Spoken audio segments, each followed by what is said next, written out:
Hey guys, what is going on? My name is NoJ456, and today I'm extremely excited to bring you guys the full Easter egg tutorial, including the last step of the Easter egg for the Shadows of Evil main Easter egg. This thing was an absolute doozy to crack. I personally put in over 35 hours of gameplay just to figure out the last step alone, not just let alone all of the other steps. And today we finally have completed the Shadows of Evil Easter egg, and today I have the tutorial for you guys on how to do this. So if this video does help you out, all I ask is that you guys drop a like and subscribe for future videos. I am just super excited that we finally cracked this one, and today we're going to be going back, we're going to be checking out the Giant and Shadows of Evil once again to figure out some of the other mysteries and try to figure out how to upgrade the Wonder Weapon, how to find out what the Easter egg is in the Giant, and just some really cool stuff coming up. So the hunt is not over, it's still going on, but today we can say that we've completed this one. So without further ado, let's go ahead and jump into the full tutorial on how to complete the Shadows of Evil main Easter egg. So before we get started, I will tell you guys that this is a 4-player Easter egg. You do need 4 players to do this. Not 2, not 3, not 1, but 4 players. So if you guys would like to leave your gamer tag, what console you're on, if you have a PSN,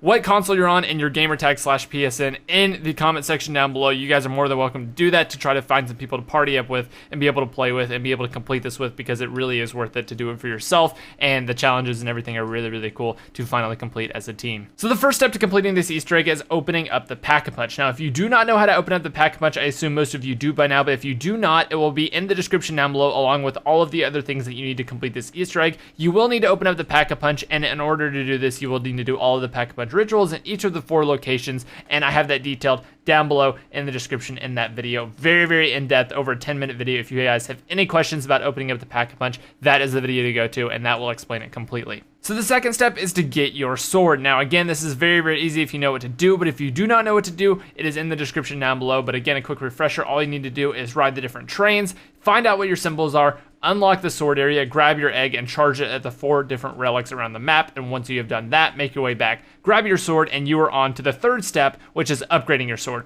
Once again, if you do not know how to do this, I assume almost all of you guys do by now, but if you do not know how to do this, there's a tutorial down below. Very in-depth, but again, a quick refresher, you just need to go ahead, go to your character's ritual site, grab the egg that's there, and then each one of the 4 rounds, you need to upgrade your sword and do the different Arch Ovum ritual, or the blood ritual, that is on the ground, spawn in the 2 different Margwas, take them out, and once you've done all 4 of these, go back to your character's ritual site, give him the sword back, and then grab the sword that is now the reborn sword, and you will be good to go to move on to the next step. Now once all 4 players in your game have the upgraded swords, what you need to do is make your way over to the Magician's Library. There will be a book on the ground which you will hold X on. A book will raise up into the sky, and once this book raises up into the sky, you are good to go to move on to the next step, which is charging up the different gatekeepers to kill the Shadow Man. So the second to last step is to kill the Shadow Man. Now again, I have a detailed guide on how to do this because most of you guys already know what to do. I'm going to be spending most of this guide telling you how to complete the final step of the Easter egg and how that one works.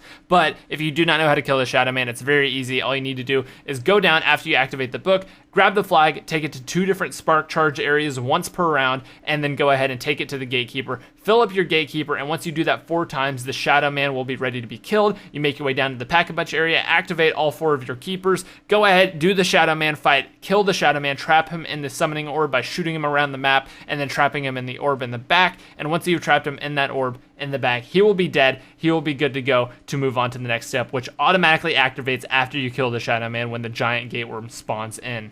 So let me make a quick note in saying that this is where it changes if you're doing it with 3 or less people. So if you're doing it with 3 people, 2 people, or 1 person, this is the last thing you can do. That is the end of the Easter egg for you. However, if you're playing with 4 people, this is what happens right here. It kills the Shadow Man and a giant gateworm spawns. And this is what starts the next fight. This is why you need 4 people. If you don't have 4 people, this won't happen and you will not get to this kind of special gateworm fight. And that is the next step. So let's go ahead and get into how to beat that fight.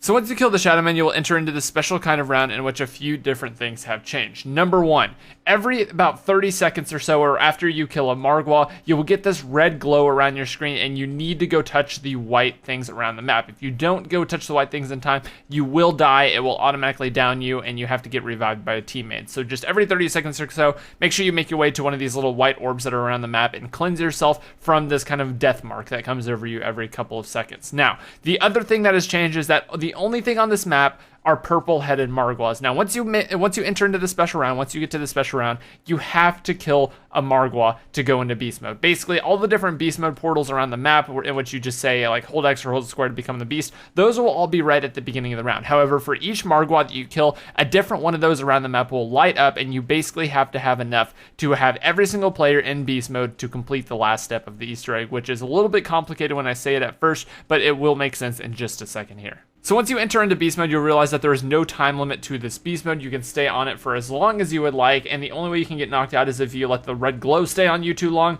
or you let too many Margwas hit you, because they will just slowly chip away at your bar. And once it goes back down to 0, you'll have to kill another one to open up another portal and turn back into the beast again. But as you can see, in the middle of the map, there are 3 different gatekeepers, which you can shock, and also a giant worm in the middle. Basically, this step can be done in about 30 seconds after you complete the step before it. It's super, super easy. It just requires a little bit of team coordination and a couple different people having a couple different jobs, which I will explain to you now. So before we get started, I'm going to go ahead and show you guys how to shock the train tracks to turn them blue. In each one of the 3 different train stop locations, there is a little box on the top part of the train station, which when shocked in beast mode will turn the train tracks blue. And this is how you turn on the train tracks. That is what I'm talking about whenever I'm going to be explaining the sequence and how exactly you do this. And this is the setup right here. It looks kind of ridiculous. It's kind of my own little drawing, but honestly, this is the easiest way to explain.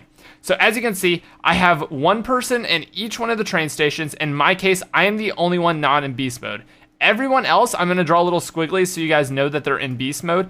Everyone else is in beast mode. So there's one person in the very middle of the map with the 3 different wizards, and everyone else is in beast mode with the train's track. So it doesn't matter which station you're in, but the person who is not in beast mode, which in this case is me, I'm over here not in beast mode, needs to be the person who doesn't have the train. So as you can see, the train is at one of the other 2 stations. I am not in beast mode. I'm the only one not in beast mode, and I'm the one who is at that train station. So what you need to do is do things in a couple different orders. First off, number 1 here is to do the train.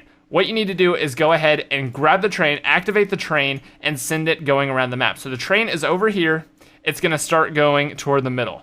And this is where you need to do things as fast as possible. As soon as you activate the train, I need to go ahead and I need to get into beast mode myself as fast as possible, which is what you're going to see in just a second here. And everyone else needs to shock their tracks. So player 2 and player 3 are going to both shock their tracks and turn them blue. As you can see right here, they're going to turn them blue. And after I activate the train and send it going, am going to, as quickly as possible, go grab a beast mode from somewhere just close by. And I'm going to run back and shock my tracks. And then the person in the middle, once the worm gets hit, the train will be coming. It will hit the worm. It'll destroy the worm.